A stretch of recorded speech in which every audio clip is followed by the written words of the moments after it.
Hi, I'm Jacob Appel, and I am a professor of psychiatry and medical education at Mount Sinai. But much of what I do is teach bioethics. And what I came to talk to you about today are COVID ethics, and particularly resource allocation in times of crisis, which is what I study. Um, and the two questions I want to look at today are: how should healthcare resources be allocated in non-crisis situations, to give us a little bit of a baseline? And then more importantly, how should this calculus change during a widespread emergency like the COVID-19 pandemic? So bioethics is really about asking the right questions. Um, and some of the questions we should have been asking all along, the COVID epidemic has forced us to ask. We should ask ourselves why we haven't asked them earlier. Before I get to the hard questions, I want to tell you a joke. And I tell you in advance that it's a joke because I'm a bioethicist, not a comedian. If I didn't tell you that, you might not know. But it serves a pedagogical purpose. So, two professors retire from Mount Sinai and they go off to Yellowstone National Park. And on their first morning there, they decide to go for a hike. And the ranger comes out and says, "I have to warn the two of you. There are bears in the woods and a bear could eat you." And the first Sinai professor says, "Not too much to concern about. We've dealt with Mount Sinai students. We can handle a bear."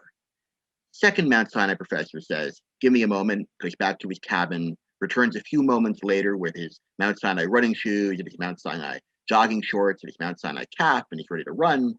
And the first professor says, "Are you out of your mind? You can't outrun a bear." And the second professor says, "Of course not. But now I can outrun you." And that's the general principle of how bioethics works. We're not going to get to an ideal answer. We're going to get to the least worst answer under the scenario. So resources come in three categories. There are hard scarcities, things like solid organs or pediatric neurosurgeons, things that overnight we can't create more of. There are soft scarcities, like the amount of money we spend in healthcare, and in theory, we can generate more revenue, we can raise taxes, we can cut spending in other areas. And then there are evaporating or conservable resources, like antibiotics, which means up to a point, we can use them widely with efficacy, and then at some point, pathogens develop resistance, and we can't use them anymore if we overuse them. Most of the scarcities in the context of COVID are hard scarcities. They are things like ventilators, ECMO machines, PPE, items that we can't generate in large quantities or in bulk quantities at the speed we need them. So I want you to think back a second to non-crisis times. In case someone is watching this in future years, this is year one of the pandemic. And for those of you who don't remember, on the upper right, that is a band at a concert. On the bottom right, that is a restaurant. On the bottom left, that is a sporting event. These are things you will explain to your grandchildren someday. In the world before the pandemic, there were three kinds of allocation. The first kind of allocation is macro allocation at the largest level. This asks the question, how much money do we spend on healthcare as a society versus other elements in society? So as a percentage of our gross domestic product, we spend about 17 to 18% of our money on healthcare. That compares to about 6% on education. If you look at the chart on the bottom right, you can see that we spend a much larger percentage than any other developed nation.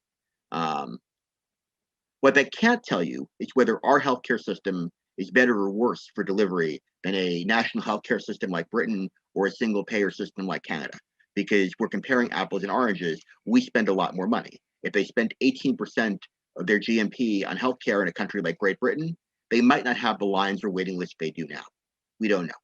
The key point I want to make is that the amount of money you allocate in non-crisis times for healthcare affects the amount of money you need to spend during a crisis like COVID. So if you have a healthier population at baseline, they are less at risk, they are less likely to need ventilators, ICU care, and we'll talk about that more in a moment. So a dollar spent now can save you many dollars once a pandemic begins. Related to this is the work of probably our most important healthcare theorist, a man named Lester Thoreau. And Thoreau was a healthcare economist who said the challenge in the United States is that we're both libertarian and egalitarian when it comes to healthcare. We're libertarian in the sense that if there's an intervention out there that anybody can afford, we feel uncomfortable saying they can't afford it. Bill Gates, Warren Buffett can pay for a high-end experimental treatment. We don't stand in their way. But then when other people have the same illness who can't afford that treatment, we as a society feel the need to step in and cover their care. And a rising tide raises all costs. The second kind of allocation is meso-allocation. That's where we spend our money within the healthcare system. And we could spend it on research, spend it on prevention, we could spend it on acute care. And again, the point I want to make is the amount of money we spend on research and prevention in non-crisis times will affect the amount of money we need to spend on acute care during crisis times. So the concrete example I always use in terms of how Americans' values are skewed is every year we spend, actually, I'll give you a very concrete example. So you all remember the Ice Bucket Challenge to raise money for ALS. In its first year, it raised about $100 million. That seems like a lot of money. That is half the amount of money that Americans spent that same year on Halloween costumes for their pets. That is worth thinking about. That shows you where our priorities are. But if we spent more money on research and development, we would need to spend much less money on the actual allocation of resources to acute care. And third, there's micro-allocation. There's where in the system, which diseases we actually spend our money on. And you can look at this chart, and diseases on the bottom right are those we spend less money on per capita or per life year cost, and those in the upper left are those we spend more money on. And some diseases have shifted significantly. So breast cancer, HIV, when I was younger, used to be heavily underfunded, and now they are slightly overfunded per population. You notice that my field, psychiatry, suicide, is way down on the right, but most strikingly at the very far right, lower bottom, pandemic preparation. This is something that we have not historically spent any money on, even though it is the risk of impacting very large numbers of people, and as we've seen, taking many lives. I also want to mention the particular racial demographic implications of microallocation. They should not be lost on us by briefly comparing two diseases. So cystic fibrosis is a disease that both population-wise and iconically in terms of image is more likely to affect Europeans or European Americans. And sickle cell disease is a disease that both statistically and in terms of public image is associated with African Americans. Even though sickle cell disease affects a far larger number of people, cystic fibrosis receives more money from the NIH, more philanthropic independent expenditures, has a much larger number of annual publications, and more clinical trials receiving funding. So if you want to compare this to the amount of money we spent on ALS, or for that matter, the amount of money we spent on Halloween costumes for pets, NIH funding for sickle cell disease only totals about $75 million. That's striking. And it actually matters when we think about COVID and the various populations most impacted by it. I want to mention briefly the Slim Watson case, because he is an outlier and yet at the same time a paragon of what is occurring in healthcare. Slim Watson was a North Carolina prison guard, and one day in 1999, he noticed hematomas under his skin and went to his local hospital, the Duke University Medical Center, and was diagnosed with a rare disorder, factor VII inhibitor syndrome, that for practical purposes for this audience is similar to hemophilia. And he required a treatment that cost $12,000 an hour. And every hour they gave him another vial of this experimental medication that was flown in from Denmark, to the point where Duke was concerned, his local medical center, which happened to be the Duke University Medical Center, that he might actually bankrupt the hospital system, and went to Congress to get special legislation passed just to cover his health care under Medicare. At the end of 1 month, his hospital bill received by his wife came out to about $300,000. That was not that much money because the Duke University computer system couldn't print the digit to the left. His first month's bill was $5,300,000. And the question you want to ask yourself is, for those of you who believe in some form of universal health care, is there a point where we cut people off, where we say, you've exhausted your supply and the $5 million a month you cost could be spent on a very large number of mammograms or flu shots and save many more people? This is becoming an important question in relation to very expensive drugs. So if you look at the world's most expensive drugs in the year 2013, these are drugs that if I prescribed, I would probably be fired by the hospital on the spot, but they are available for rare conditions. And then Zolgensma came along. Zolgensma is a Novartis drug for SMA that runs $2.1 million per dose. You should ask yourself, should we spend $2.1 million on anyone's healthcare? We're going to be asking this question a lot more because as a result of the Orphan Drug Act of 1983, which encourages research and development for treatments and cures for diseases affecting fewer than 200,000 Americans, such as tax breaks and fast break approval, there's an incentive for drug companies to develop such drugs. Prior to 1983, only 38 such drugs had received FDA approval. Since 2008, 503 have been approved. Zolgensma only will cost about $1 billion to treat the estimated number of patients who will benefit. But there are 5,000 to 8,000 other orphan genetic conditions.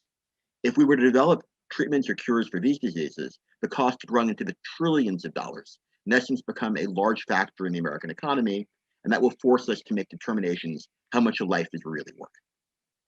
I want to mention one more item about pre-COVID healthcare, and then I want to talk a little bit about crisis times. So there has been an effort to allocate resources rationally, at least once effectively in the United States. John Kitzhaber, the former governor of Oregon, who was also an emergency room doc, became concerned that we funded the care for visible victims more than invisible victims. What did he mean by that? He meant if you show up at the hospital with a severe life-threatening illness that is very costly to treat, we spend a lot of money on you. And if we don't, you feel you've been cheated. You feel like we've taken your life by not caring for you. But if you don't get a mammogram or a flu shot because nobody offers that to you, or treatment for your alcoholism, or smoking cessation, or weight loss therapy that prevents your diabetes, you don't think of yourself as a victim in the same way. You're an invisible victim. His goal was to raise the ceiling for Medicaid so that rather than the state covering a small number of very poor people, it covered in the era before the Affordable Care Act, a much larger number of low income and working class people.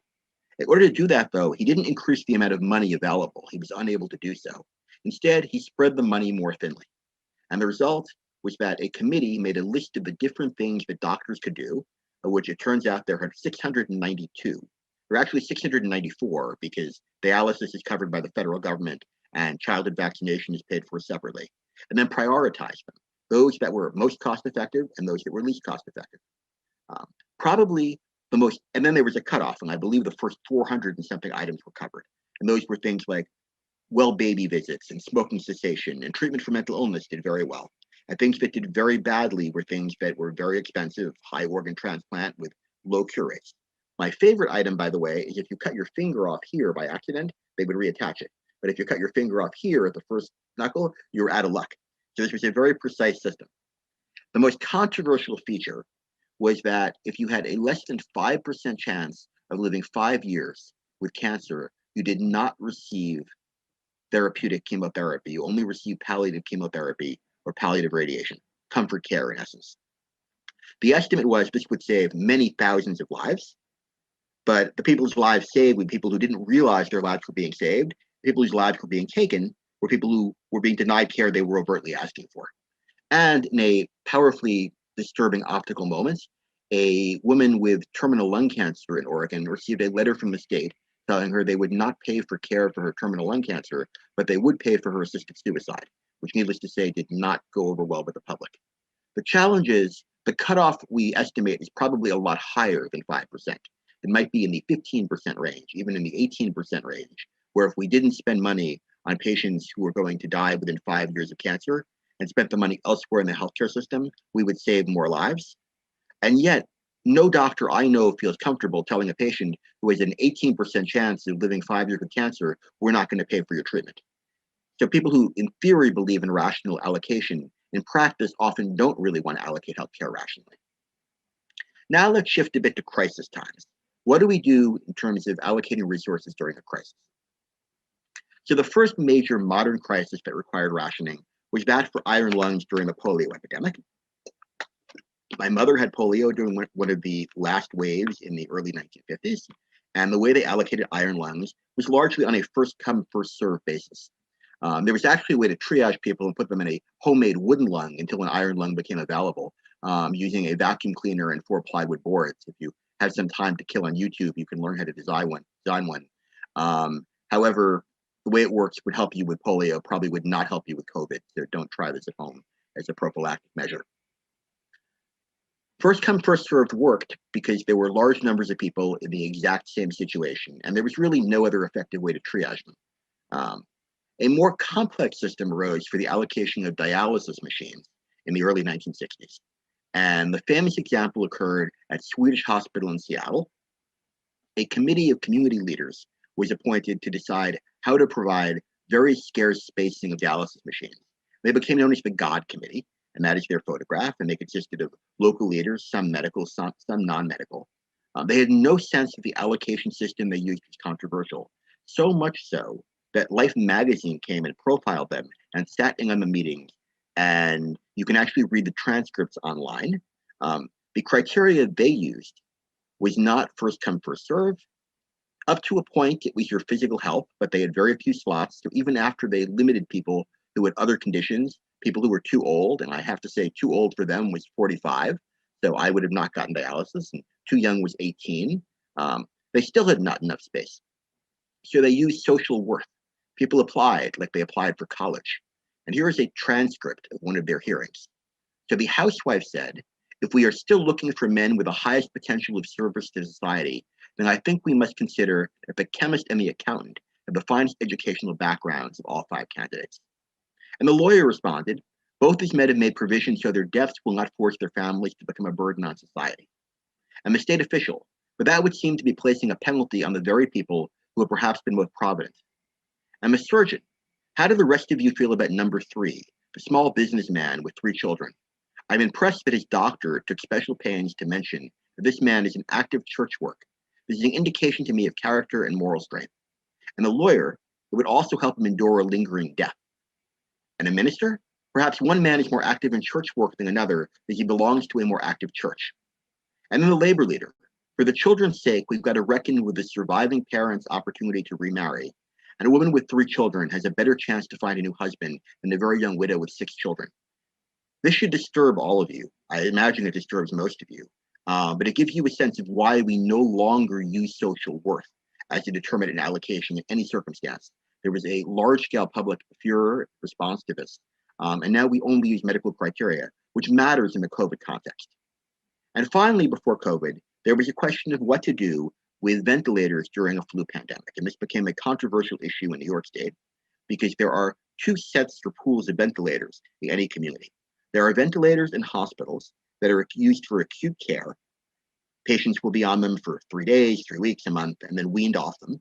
And then there are ventilators for patients with spinal fractures who will never regain, or spinal cord injuries, who will never regain the ability to breathe on their own, who often live in nursing homes or skilled care facilities, but sometimes on their own. And the question New York State had to address was, in a pandemic that threatened thousands of lives, whether we would view those as one pool or 2 pools, meaning whether we would cannibalize ventilators from nursing homes, take patients off them who are severely disabled or even sometimes not lucid or not communicative, to save dozens of lives of people who be placed in a ventilator for a short period of time. New York decided they were not going to do that. But that is the beginning of the question, not the end of the question. I will get to why that's a more complex question in a moment, but I want to ask you first some basic questions to think about. First, how much risk should we ask healthcare workers to endure in the COVID context? So during the COVID-19 pandemic, a 46-year-old psychiatrist at a New York City hospital was asked to redeploy to work as a general medical provider in an ICU for coronavirus patients. As there's a shortage of PPE, he's given a single surgical mask and a pair of gloves each morning and told to make Mount Sinai proud. Assuming there are patients desperately needing such care, would it be ethical for him to refuse? And this is a challenge many of my colleagues faced in one form or another throughout the city. I do not mean to pick on Mount Sinai. Obviously, you could say yes, you could say no. As my mother says, psychiatrists are expendable, so it doesn't really matter. But what if that psychiatrist is 60 years old? Or what if he suffers from an underlying medical condition like diabetes? What if they don't have surgical masks, but they do have Batman masks, as you know, the ones that cover your eyes but not your mouth, and the hospital tells you to be a superhero? Does it matter if you live with your elderly grandparents or your 6 obnoxious children, or alone with your 2 dozen cats? This is not autobiographical, I want to emphasize. And more importantly, does it matter that you didn't sign up for this when you entered medical school? I like to emphasize here that doctors are a guild. They are not a market. So in many fields, if you want to become a barber, all you have to do is show that you're good at barbering and pay the fee to the state to get a barber's license, having an apprentice. There's an unlimited number of barbers, limited only by the amount of hair out there. And the same in essence is true for lawyers, for business people. The state and the government artificially set the number of doctors low to keep reimbursement for doctors relatively high and possibly to keep quality high. So in essence, doctors are much more like taxi medallions or liquor licenses. They are fixed in number, and that may require an extra obligation. So back to our spinal fracture case. So it's easy to say, or relatively easy to say, that if patients are already on ventilators in long-term care facilities, you're not going to take them off those ventilators, in essence, kill them, to use the ventilators elsewhere. But what do you do with patients who come in and need a ventilator for a spinal fracture? You're at the height of a pandemic of COVID, and you have numerous sick people who will need ventilators for a short period of time. And then you have a patient who shows up at the hospital after a motorcycle accident with a C3, C4 spinal fracture, which would require them to have a ventilator for life, and in essence, take that ventilator out of the pool. In times other than a pandemic, that's an easy question. Of course, we would give them the ventilator. Whether we do so now is a much more challenging question. Similarly, should we offer life-saving or life-prolonging transplants during a pandemic? It's worth noting that the average liver transplant patient spends 11 days on a ventilator post-surgery. Do you want to take a ventilator out of the pool for 11 days, which will cost someone else their life? Do you want to take a ventilator out of the pool for an immunocompromised patient who may be even at higher risk of COVID? On the other hand, do you not want to steward that organ that someone has been waiting for a long time? Third, you have to ask yourself how we allocate resources between COVID care and non-COVID care on a broader diagnostic level or surveillance level. So at a number of hospitals in New York City at the height of COVID, clinics from other fields were converted into COVID care, and the doctors redeployed to providing acute care for respiratory patients. So if you have an ophthalmology clinic that does screening eye exams for high-risk patients, some of whom will go blind if they're not screened regularly, how do you balance the risk of blindness in some patients against prolonging life in other patients, which is a question we had to answer. So there are a couple of guidelines that have been established that are worth thinking about. And this is in the context of the assumption that ventilators will prove useful in COVID care. There were early studies that showed they actually might not be that useful. So at a major study at LIJ early on in the pandemic, 88% of vented patients died, 5 additional percent never got off the vent. The numbers are better than that, but your prognosis if you end up in an ICU and a ventilator is still not great. It is still fairly grim, and some estimates are up to 50% of those patients don't get off the vent. But assuming ventilators have the value we think we do, what system should we use to prioritize them? So there are a couple of different systems we could use, and then I want to point out what I see as the major problem with them. So one possibility is we can use short-term prognosis. What is your likelihood of getting off the ventilator and surviving this particular incident? The second question we could use is what is your overall life expectancy? So if you have a strong prognosis for recovering from this particular pandemic, but you have other underlying conditions that make your prognosis grim in the long run, how do we weigh those two? Closely related to that, and a model that was proposed by Professor White and others, takes into account your stage of life and says everybody should have an equal opportunity to pass through every stage of life, and therefore priority should be given to children, young people who have many more stages of life ahead of them. There was a backlash, of course. Elderly patients said, my life is worth just as much as a young patient's is, and we are at an impasse, in essence, in that debate. There's also been considerable debate about one's value during the pandemic. And the two areas this comes up, thinking back to my debate about social worth, by the way, are one, healthcare workers. Should we give healthcare workers prioritization for ventilators? If one, they're more likely to return to the workforce, so we'll be able to help more people, which is possible, but less likely in the short term. And two, if it creates an incentive to keep healthcare workers in the workforce, so they take risks to provide COVID care for others. And secondly, and I wrote this lecture before yesterday, before the president was diagnosed with COVID. This is meant very much to be an apolitical comment. But at the height of the COVID, first wave of COVID in March and April, there was a debate in a number of states, particularly Virginia, over whether political leaders who might be needed to steer resources, to manage the public, to provide reassurance during the pandemic should be given priority for certain interventions. One of the most notable of these is ECMO, extracorporeal membrane oxygenation, which is a salvage remedy after ventilation fails and was thought to be helpful in COVID. And they're unlike ventilators, which most hospitals have dozens or even hundreds of. Most major medical care centers only have a handful of machines, Should these machines either be given to high-profile political figures or even held in reserve for them? This became an issue in Great Britain. Boris Johnson was taken to one of the handful of medical centers in Great Britain that does have ECMO available, and the media made note of this when he was cared for. What role should pregnant women have in the process? Do they count as one person or two people? Was a heated debate in a number of protocols. And now the concern that I have, much of my interest is in equity in healthcare. And many of you are probably aware that for what we assume to be non-biological reasons, for sociological reasons related to social determinants of health, low-income communities, African-American communities, Latinx communities have higher rates of COVID and higher rates of hospitalization and severe COVID. They also, as a result, have a poor prognosis more than well-off and Caucasian populations do. So the question that arises is, should we use these particular allocation systems that penalize people for having underlying conditions that are a result of existing healthcare inequalities? In other words, you get what the game show used to call a double whammy.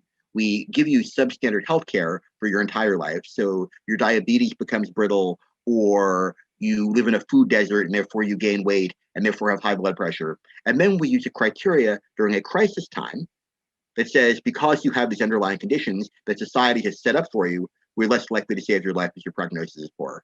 That is a deep problem in any allocation system, but the solution for it is also very challenging.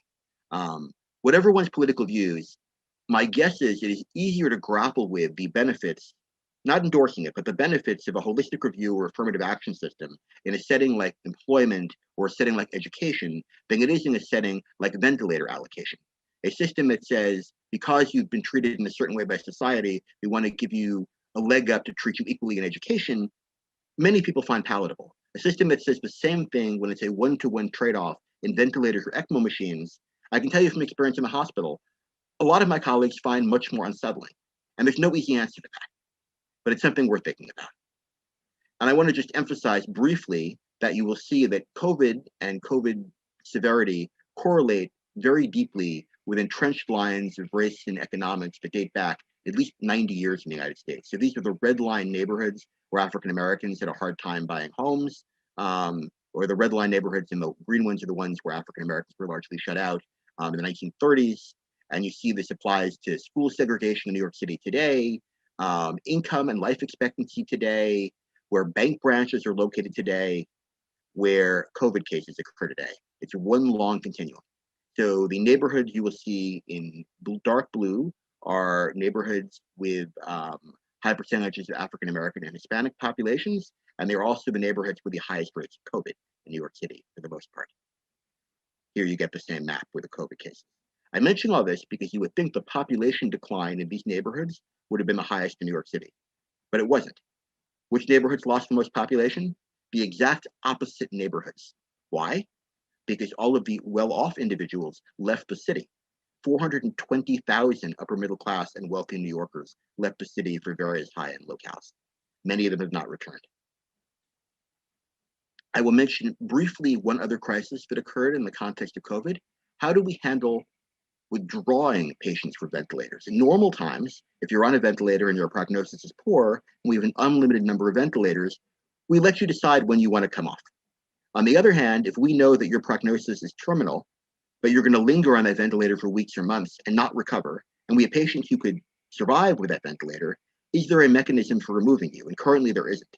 I mention that because having a mechanism for removal over the family or patient's wishes actually might save more lives, including that patient's, because doctors may be less willing to place a patient like that on a ventilator at the outset, knowing that they're not going to be able to remove them. Related to that was the issue of whether or not and to what degree patients in the field at the height of COVID should be brought to the hospital. And New York City adopted a rule that if EMS could not get a pulse in the field, they would not bring patients to a hospital.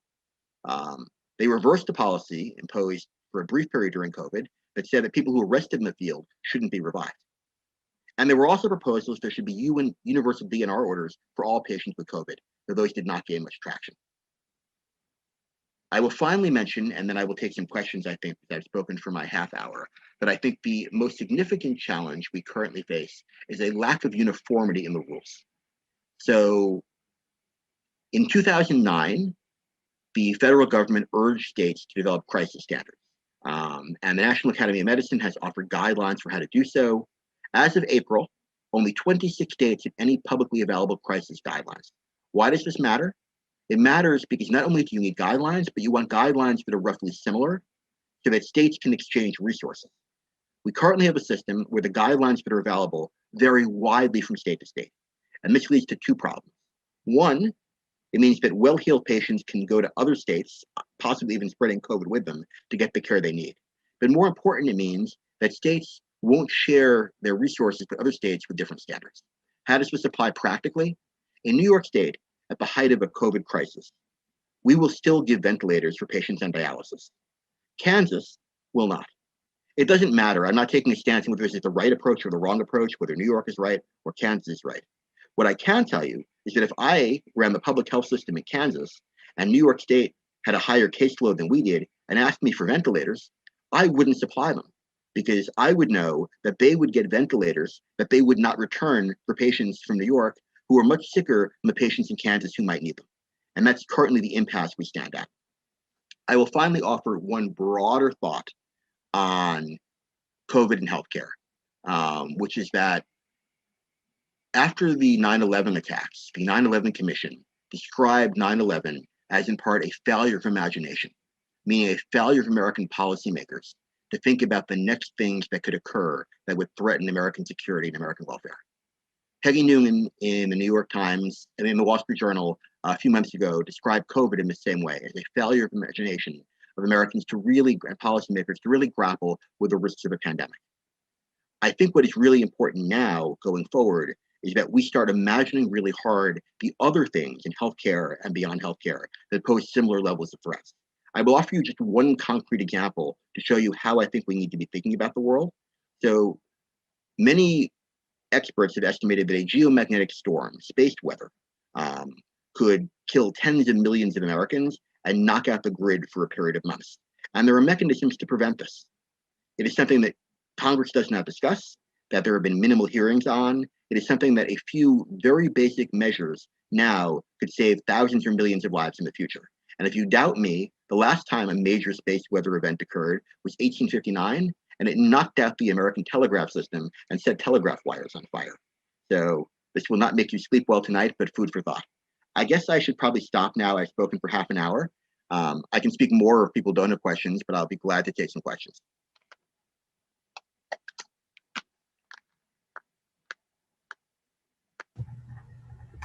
Jacob, we don't have questions on the YouTube chat, but and this is shifting over a little bit from what you've just been talking about, which has been really interesting, and thank you for that, especially the maps of essentially systemic racism in New York and how that's informed COVID treatment and so forth. But because this is a literary festival, I would be utterly remiss if I didn't ask you about your writing work, and maybe even how some of these questions about allocation of resources and the ethics questions that you face, how those inform your writing. Sure. So I will tell you another joke because I think it's topical, but it's a very short joke. So a rabbi goes and plays golf on the highest of holy holidays, Yom Kippur, in the Jewish faith, and he scores a hole in one in every hole. And the angels say to God, why are you rewarding him for sinning in this way and letting him score a perfect hole in every hole? And God says, yes, but who can he tell? And that is sort of my experience in the hospital. I hear the most amazing stories every day as a psychiatrist and as an ethicist, and I can't share them with anyone. And that forces me to be more imaginative in how I grapple with these issues. So I do grapple with complex issues, but I try to do it in a much more metaphorical way. I think a couple of the more well-known stories I've written that sort of grapple with this are, without taking a position one way or the other on the question of reproductive rights and abortion, I have written a story that has gotten some traction about an alien from an unknown planet who was sent to the United States in disguise as a Latvian restaurateur. And he opens up his restaurant and then discovers there's an abortion clinic next door and there's a protest against it and has to grapple with this as someone who knows nothing about the American debates over this issue. I grappled with animal rights in the context of a couple who, to decide whether or not they want to have a baby, first adopt a hedgehog, and then the hedgehog becomes depressed, and the resources they would spend on the baby have to be spent on providing psychiatric care for the hedgehog. So I do it in a very metaphorical way, but I'd like to think I'm asking the same questions. Sure, thank you for that. Is there anything that you have just short that you might be able to read for us? That is, if you give me 1 second, I can walk across the room and get something. Sure. Since it's topical, I will read the opening few lines of a hedgehog story, because that seems a popular piece. It is called La Tristesse des Hérissons, which I am told, though my French is abysmal, is the sadness of hedgehogs. We'd been living together for 8 months when we adopted the hedgehog. I'd wanted a German Shepherd or a Doberman Pinscher, a fearless, intimidating animal that could accompany me jogging in the park late at night. Adeline wanted a baby. Neither of us had ever mentioned anything about hedgehogs, but then Adeline read an article on unconventional pets, a throwaway piece in the back of a complimentary airline magazine, and soon enough, I found myself wheeling a 4-foot-long glass tank into the service elevator on a dolly. Hedgehogs require their space. It turned out they also prefer warm, arid climates, so Adeline demanded that we install a convective heater and dehumidifier in the living room. Outside, it was a balmy May in Manhattan. Inside, our apartment sweltered like the Kalahari. Adeline named the hedgehog Orion. For 3 days, the prickly little devil entertained us by devouring mealworms and burrowing under aspen chips and exploring a makeshift maze that Adeline fashioned from cereal boxes. According to the Happy Hedgehog Handbook, responsible owners challenge their hogs with intellectual puzzles 5 times daily. My girlfriend followed the guide's countless do's and don'ts with a fundamentalist zeal. Though I wasn't as smitten with the creatures myself, I was delighted to see Adeline in such bright spirits for the first time since her mother's stroke. We didn't argue all weekend, and our sex life rekindled, though Adeline constantly reminded me to keep our volume at a minimum, fearful that an errant moan might alarm our barbed roommate. Actually, the word she used wasn't alarm. It was traumatized. I could envision her writing me up, just as she does the prospective parents she interviews during her home visits for the adoption agency. Domicile unsuitable for placement, poor boundary maintenance, hedgehog likely to be exposed to sounds of sexual intercourse and emotionally traumatized. So I screwed like a deaf mute. Sunday was my late night at the restaurant. I co-own a bistro and wine bar with 2 of my former law school classmates, blood brothers in the fraternal order of ex-attorneys, and we take turns closing out the register. That evening, I returned home to find Adeline kneeling opposite Orion's cage, guarding the sleeping hedgehog with the intensity of a pediatric nurse. The ambient heat made even minor tasks like removing my raincoat feel like hard labor. I kissed the top of Adeline's head. "You're up late. Can I ask you something?" she asked. Her voice carried an ominous tone, the same tone she'd used months earlier when accusing me of having an affair. "What's wrong?" I asked. "Do you think he's depressed?" It took me a moment to realize she meant the hedgehog. "What does he have to be depressed about?" I poured myself a shot of warm bourbon from the decanter on the sideboard. "You got it darn good, if you ask me. No hawks or jackals to hide from, an endless supply of mealworms and crickets. The varmint has pretty much hit the hedgehog jackpot." "I think he's depressed," said Adeline. "He looks depressed." I did my connubial duty, placing my face inches from the glass cage and examining the hedgehog at eye level. As far as I could tell, Orion looked no different than he had the previous afternoon. Languid, dopey, and content. How could a creature be depressed when his brain was only the size of a kumquat? "I'm really worried," said Adeline. "Mental illness is all too common in hedgehogs. I read an article online this morning." I tapped the glass. Orion cocked his snout. "We should take him back and get another one," I proposed. I regretted the words as soon as they left my mouth. "What is wrong with you?" snapped Adeline. "If you had a sick baby, you wouldn't take him back and get another one." Good thing we have a hedgehog, I thought, and not a baby, but I had a sense to keep the sentiment to myself. I'll stop there. Thank you. Gives you a sense of the kind of writing I do at least. Mm-hmm. I will add, by the way, if people in the audience are interested, and this is for people on YouTube and people who see in the future, are interested in reading that story in entirety, if they email me, I'll be glad to send them a free PDF of the entire collection. That's really nice of you. We can, if people email us too, if they can't find your email address, we can certainly share that with them. That'd be great. All right, so I suppose we'll wrap up this session. Thank you so much for the generosity of your being here and for everything that you've given us this morning. We really appreciate your contribution to the festival.